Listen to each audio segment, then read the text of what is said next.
Hello everyone. Telangana ఎబ్సెట్ 2025 online అప్లికేషన్కి సంబంధించి డీటెయిల్ నోటిఫికేషన్ రిలీజ్ చేశారు. ఇంపార్టెంట్ డేట్స్, ఇంపార్టెంట్ పాయింట్స్ ఏంటి, ఎవరెవరు ఏ ఏ కోర్సెస్కి అప్లికేషన్ చేసుకోవాలి అనేది కంప్లీట్ వివరాలు ఎక్స్ప్లెయిన్ చేస్తాను. స్కిప్ చేయకుండా చూస్తే వివరాలు అర్థమవుతాయి. అలాగే ఎంసెట్ 2025 ప్రిపేర్ అవుతున్న వాళ్ళకి ఈ వీడియోని తప్పకుండా షేర్ చేయండి. మనకి ఈ ఇయర్ రూల్స్ అనేది మారేలా ఉన్నాయి. సో ఏపీ స్టూడెంట్స్కి కానివ్వండి, తెలంగాణ స్టూడెంట్స్కి సంబంధించి.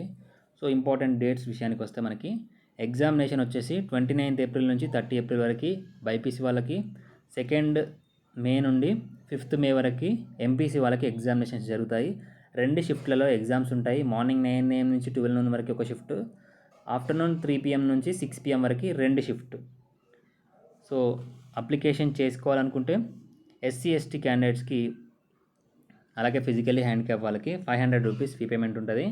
అలాగే రిమైనింగ్ స్టూడెంట్స్ ఓసీబీసీ వాళ్ళకి 900 రూపీస్ అనేది మీరు అప్లికేషన్ చేసుకోవాలి. అంటే మీరు బైపీసీ వాళ్ళైతే agriculture, veterinary, horticulture, pharmacy, PharmD కోర్సెస్కి అప్లై చేస్తారు. ఎంపీసీ వాళ్ళైతే ఇంజనీరింగ్కి సంబంధించి అప్లై చేస్తారు. ఏదైనా ఒకటి మాత్రమే అప్లై చేయాలనుకుంటే ఇలా మనకి 500, 900 ఫీజు అయితే ఉంటుంది. లేదు బోత్ స్ట్రీమ్స్కి అప్లై చేయాలి, 1000 రూపీస్, అంటే ఇంజనీరింగ్, అగ్రికల్చర్ అప్లై చేయాలంటే ఎస్సీ ఎస్టీ వాళ్ళకి 1000, లేదు 1800 రూపీస్ వచ్చేసి ఇంజనీరింగ్, అగ్రికల్చర్కి అప్లై చేయాలనుకుంటే 1800 రూపీస్ వచ్చేసి మనకి బోత్ స్ట్రీమ్స్కి. అంటే ఇప్పుడు మీరు ఎంపీసీ వాళ్ళు డౌట్ ఉండొచ్చు, మిగతా బైపీసీ వాళ్ళకి సంబంధించి కోర్సెస్కి అప్లై చేయొచ్చా, బైపీసీ వాళ్ళకి డౌట్ ఉండొచ్చు, ఎంపీసీ వాళ్ళకి సంబంధించి బీటెక్ చేయాలనుకుంటే కోర్సెస్కి అప్లై చేయొచ్చా అంటే ఇక్కడ మనకి బ్రిడ్జ్ కోర్సెస్ అని ఉంటాయి. సో బైపీసీ వాళ్ళకి అయితే ఎంపీసీకి సంబంధించి బ్రిడ్జ్ కోర్సు, ఎంపీసీ వాళ్ళకైతే బైపీసీకి సంబంధించి బ్రిడ్జ్ కోర్స్ ఉంటుంది. ఆ బ్రిడ్జ్ కోర్సు ఎవరైతే చేస్తారో వాళ్ళకి మాత్రమే అప్లికేషన్ చేసుకోవడానికి అవకాశం ఉంటుంది. అది కూడా మనకి కొన్ని కోర్సెస్కి మాత్రమే. సో ఇక్కడ డీటెయిల్స్ కంప్లీట్గా ఎక్స్ప్లెయిన్ చేస్తాను దాని గురించి కూడా. ఆన్లైన్ అప్లికేషన్ వచ్చేసి మనకి 4th ఏప్రిల్ నుండి 18th ఏప్రిల్ వరకు. సో ఇక్కడ మనకి late fees, without late fees అని డేట్స్ ఇచ్చారు. అలాగే ఫీ కూడా ఇవ్వడం జరిగింది. సో ఇక ఇంపార్టెంట్ రూల్స్ విషయానికి వస్తే ఏమేమి కోర్సెస్ ఉన్నాయి, అలాగే ఆ కోర్సెస్కి ఎవరెవరు అప్లికేషన్ చేసుకోవచ్చు, ఏజ్ లిమిట్ అనేది ఇక్కడ ఇవ్వడం జరిగింది. So eligibility criteria to appear TG website. So ఇక్కడ candidate satisfying the following requirements shall be eligible to appear for TG website 2025.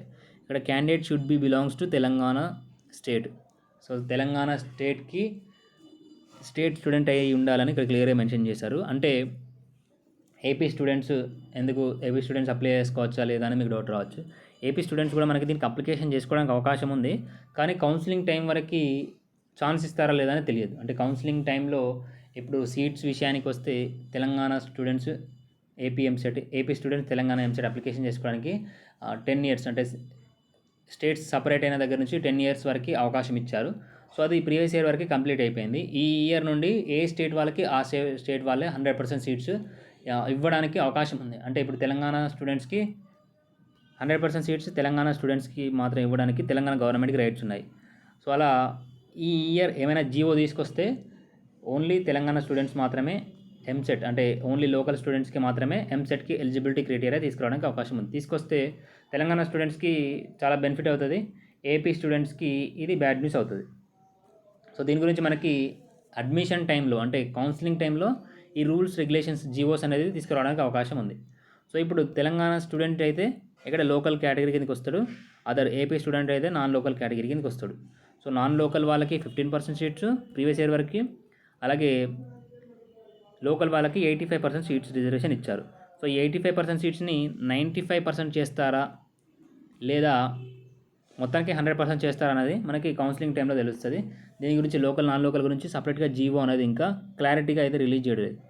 So next మనకి అప్లికేషన్ చేయాలి అంటే మీరు ఎంసెట్కి ఎలిజిబుల్ కావాలంటే మినిమం 45% మార్క్స్ అనేది ఇంటర్మీడియట్లో రావాలి. ఓసీబీసీ వాళ్ళకి మినిమం 45% మార్క్స్. అంటే ఇప్పుడు అప్లై చేసే టైంలో అవసరం లేదు, కౌన్సిలింగ్ అటెండ్ అయ్యే టైంలో, అంటే మీరు ఎంసెట్ రిజల్ట్ వస్తుంది, అలాగే మీ ఇంటర్మీడియట్కి సంబంధించి రిజల్ట్ వస్తుంది.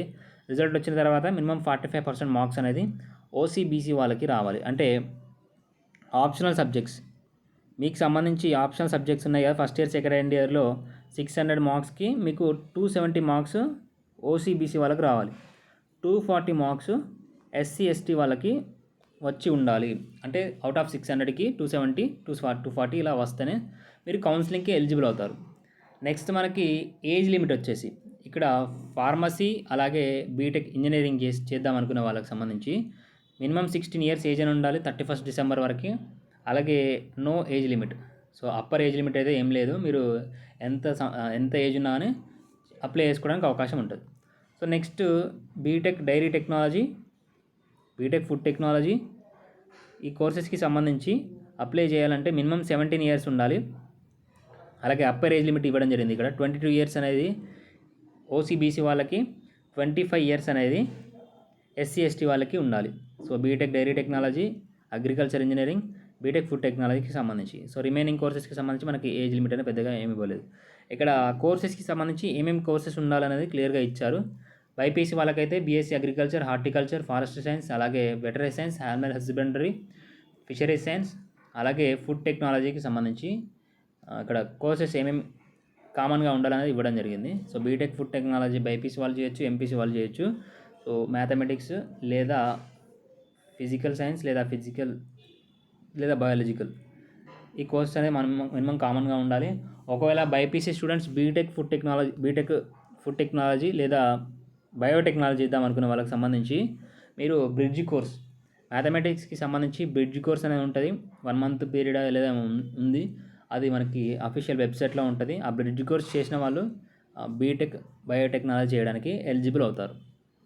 నెక్స్ట్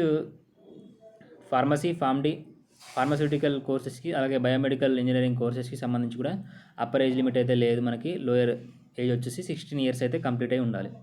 నెక్స్ట్ ఫార్మ్-డీకి సంబంధించి ఇక్కడ క్లియర్గా ఇన్ఫర్మేషన్ ఇచ్చారు. ఇది కౌన్సిలింగ్ టైంలో యూజ్ అవుతుంది. మనకి form-D courses 50% seats for MPC and 50% seats for BiPC candidates అని ఇచ్చారు. అంటే మీకు ఎంపీసీ ద్వారా ఫార్మసీ ఫార్మ్-డీ చేయొచ్చు, బైపీసీ ద్వారా ఫార్మసీ ఫార్మ్-డీ చేయొచ్చు. కానీ మనకి ఎంపీసీ కౌన్సిలింగ్ ఫస్ట్ స్టార్ట్ అవుతుంది. ఆ టైంలో ఎంపీసీ స్టూడెంట్స్ ఫార్మసీ ఫార్మ్-డీలో జాయిన్ అయితే మిగిలిన సీట్స్ని బైపీసీ ఫార్మసీ ఫార్మ్-డీలో ఇంక్లూడ్ చేసి బైపీసీ ఫార్మసీ ఫార్మ్-డీ కౌన్సిలింగ్ అనేది కండక్ట్ చేయడం జరుగుతుంది. సో దీనికి ఏజ్ లిమిట్ వచ్చేసి మనకి 17 ఇయర్స్ అనేది ఉండాలి. సో నెక్స్ట్ మనకి లోకల్ నాన్ లోకల్కి సంబంధించి క్లియర్గా ఇచ్చిన ఇన్ఫర్మేషన్ ఏంటి అంటే ఇక్కడ చూడండి.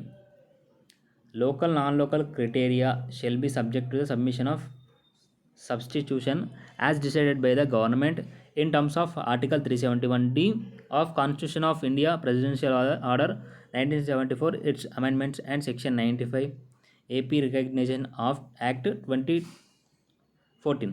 సో 2014లో మనకి 2 స్టేట్స్ సపరేట్ అయ్యాయి. సపరేట్ అయిన దగ్గర నుంచి 10 ఇయర్స్ వరకు మనకి local non local category applicable అయి ఉండే. సో దాన్ని మనకి ఈ ఇయర్ నుండి సో ఏ స్టేట్ వాళ్ళకి ఆ స్టేట్ వాళ్ళే 100% సీట్స్ ఇవ్వడానికి పర్మిషన్స్ ఉన్నాయి. సో అంటే ఇప్పుడు తెలంగాణ స్టూడెంట్స్కి 100% సీట్స్ అనేది అలా చేయడానికి గవర్నమెంట్కి రైట్స్ ఉన్నాయి. సో లేదు ఒకవేళ ఈ ఇయర్ 95% రిజర్వేషన్ చేసి 5% నాన్ లోకల్ కింద ఇద్దామని అనుకుంటే అలా కూడా చేయడానికి రైట్స్ ఉన్నాయి. నాన్ లోకల్కి సంబంధించి డిసిషన్ అనేది అడ్మిషన్ అంటే మనకి కౌన్సిలింగ్ టైంలో ఈ అకాడమిక్ ఇయర్ నుండి ఇంప్లిమెంట్ చేయడానికి అవకాశం అని క్లియర్గా ఇచ్చారు. సో ఇక్కడ మళ్ళీ అలాగే this is only notification for entrance test not as prospects. Candidate has to fulfil the eligibility criteria down in the relevant GOs at the time of admission అని కూడా క్లియర్గా ఇచ్చారు. సో ఇక్కడ మీకు కౌన్సిలింగ్ టైంలో మనకి జియోస్ రిలీజ్ చేయడం జరుగుతుంది. ఈ లోకల్ నాన్ లోకల్ సంబంధించి జియోస్ ఇస్తారు. ఈ ఇయర్ నుండి మనకి ఏపీ స్టూడెంట్స్ ఎవరైతే ఉన్నారో తెలంగాణలో పార్టిసిపేట్ చేయడానికి అవకాశాలు లేనట్లే, మ్యాక్సిమం అవకాశాలు అయితే లేవు. సో ఒకవేళ ఆ కౌన్సిలింగ్ టైంలో ఏమైనా డిసిషన్ చేంజ్ చేసుకుంటే 5% లోకల్ లేదా 100%, 95% 5% నాన్ లోకల్ అని ఇస్తారా లేదా 100% తెలంగాణ స్టూడెంట్స్కే ఇస్తారా అనేది వేచి చూడాల్సిందే. సో ఏమైనా అప్డేట్ వస్తే మళ్ళీ ఇన్ఫర్మేషన్ ఇస్తాను. దీనికి సంబంధించి రిక్వైర్డ్ డాక్యుమెంట్స్ అలాగే అప్లికేషన్స్కి సంబంధించి ప్రాసెస్ అనేది నెక్స్ట్ వీడియోలో ఎక్స్ప్లెయిన్ చేస్తాను. Thank you.